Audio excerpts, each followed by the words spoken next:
I'm Pacey on New in Nashville. I am joined by the Jameson Rodgers. Now, first of all, did your parents name you after the whiskey? It's funny. I get asked that a lot. I'm sure, yeah. And my mom has never even tasted a sip of alcohol. Can you Really? believe that? No, and not at all. I've literally had maybe 2 beers ever with my dad. Uh-huh. So like they don't drink. They never have drank. I think my mom heard that name, like I think it was one of her neighbors when she was like 15 years old. Like she lived up in Maryland for like 1 year. Yeah. And it was like her neighbor up there was named Jameson, and she was like, "Oh, if I ever have a son, we'll name him that." That's so, that's random. So I know. Yeah, exactly. Because it's I don't know. I'll name my son vodka or Smirnoff or something like that. No, I mean, but like, Jack, yeah. Let me ask you this: like, were you as a kid were you bullied for that name at all? Or like, No. did people? No, it's funny. Hardly anybody, actually, nobody calls me Jameson. Everybody like calls me J-Mo or. But that's another name for the alcohol. Yeah, I know. J-Mo on the rocks. In fact, is. I think that's that's probably why they called you that. Probably, maybe. I don't know. We'll see. So it wasn't really ever an issue for you or anything. Never. No. Okay. So and you're from Mississippi, right? Yeah, a little town called Batesville, Mississippi. Where's that located? It's like an hour south of Memphis. Okay. It's like, have you heard of Ole Miss? I have not. Like the college.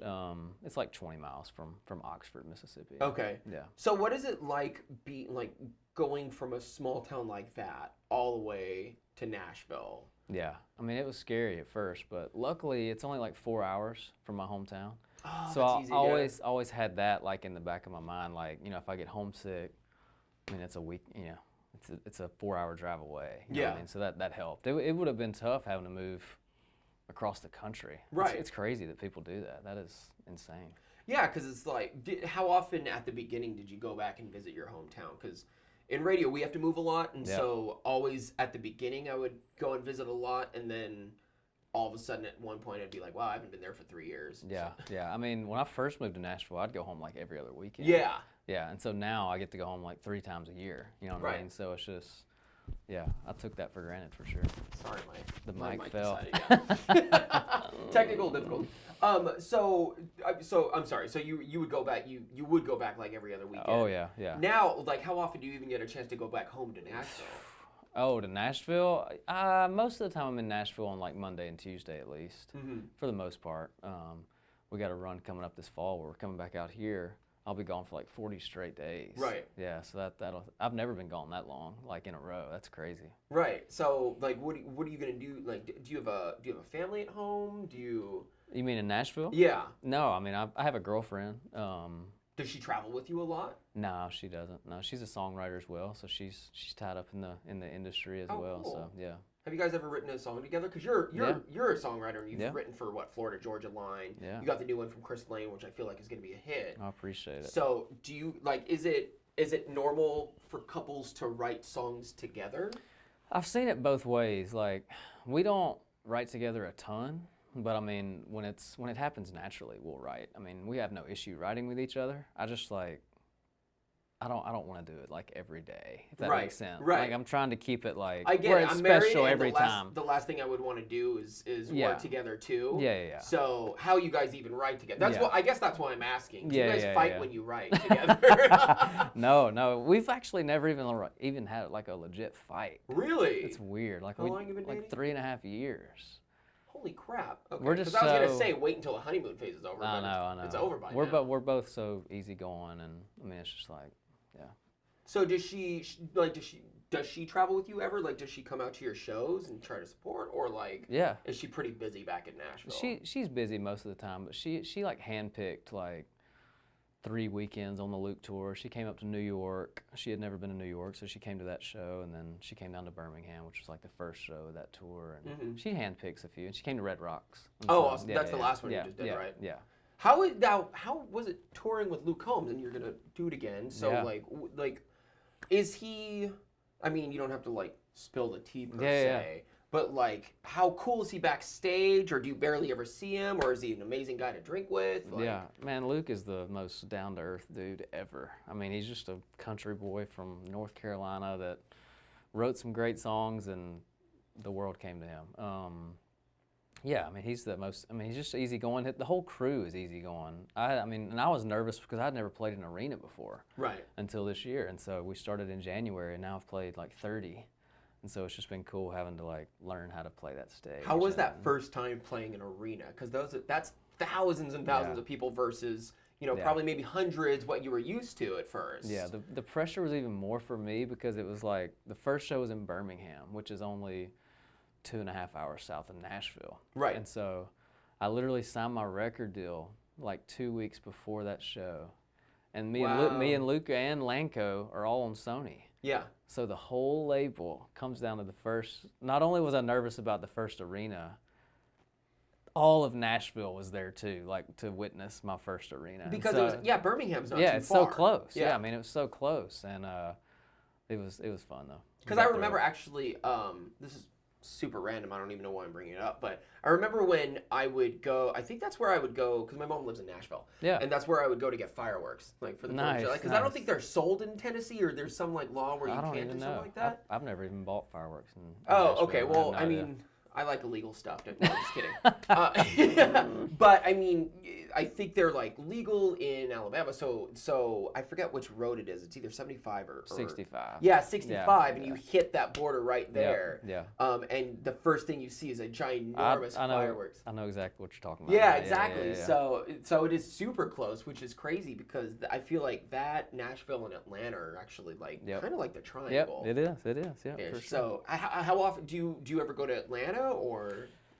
only for a show. I mean, I'm not a fan of Atlanta. The traffic is just awful. So I try to avoid that at all costs. I feel like traffic in Nashville is getting worse. They're calling it the new Atlanta. But, yeah. I mean, the difference from when I moved there in 2010 to now, which is 9 years. I mean, it's like crazy. Yeah. The cost of living's like double. I mean, it's like. Man, they're trying to run all the poor people out like me, or just like, outside of it to where all the rich people just like get in Nashville. Yeah. Have you played at the Opry?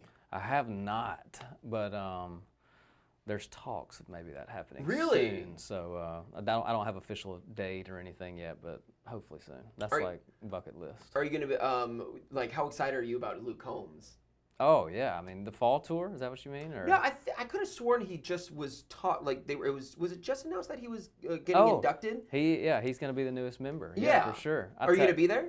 If I'm in town, definitely. Yeah, I mean Luke's done enough for me. I think I definitely need to be there for that. Right. But yeah, I texted him the day after, and he was just like, "Man, I cannot believe that like happened to me. It was just insane." I know, because I feel like a couple years ago, like I don't think people really even knew who he was. I know. And now he's just so blown up, which is why touring with him is probably, you're in the best position, I feel like. Yeah. Touring with someone like Luke Combs and like he's your buddy. And then am I allowed to talk about the potential duet? I don't know. Well, you might be having a duet with him. Yeah. or a song with him. So have you like sat and recorded with him? Yeah. So I mean, I just recorded some new songs that'll come out later this year or early next year, and he's actually going to sing on one with me, a song I wrote, and so he'll be featured on a song of mine. So it's going to be really cool. I'm excited, and it'll be good. So aside from him, last question. Yeah. Who would your all-time who would you like to either write with or perform with, like all time, and that's when you're like, I've made it? Oh. Right now, man, it'd probably be Eric Church or Garth Brooks, one of the two. Yeah. I actually got to meet Garth like a few months ago, part of the CMA program that me and Travis Denning and this girl named Cassie Ashton, we were part of this program, and like we got to sit down with Garth just like this. Really? And he like talked to us for like 45 minutes, just asking us questions, and like he sat down, and he was like, "So Jameson, you're from Batesville, Mississippi, man. What's up with Batesville?" And I was just like, how do you know where I'm from? Like, exactly. How do you even know my name? Yeah. This is weird. That's what I will tell you this. That's what I love about country artists. Yeah. Is because I've essentially done almost every format. Yeah. There are other formats I won't mention specifically where the artists aren't nearly as humble. I feel like out of all the formats, country artists are the most humble. Yeah. And you have someone like Garth Brooks that you would think, oh, I'm a starting artist. He doesn't know who I am. He doesn't care, blah, blah, blah. You know, even though you have written a lot of great songs. Yep. But, you know, I imagine you would think, what is Garth even, like, why would he even know my name or where I'm from? It's crazy. That he even take the time to learn that. Right. You know what I mean? I mean, there's a bunch of artists, C-level artists, that would never even take the time to do that. You know what I mean? It's just crazy. Yeah. So, I mean, but I feel like that is what people see. Yeah. And that is what, you know, what one of the things that makes them successful in the country industry. That's why he's Garth. Absolutely. Sure. Yeah. Absolutely.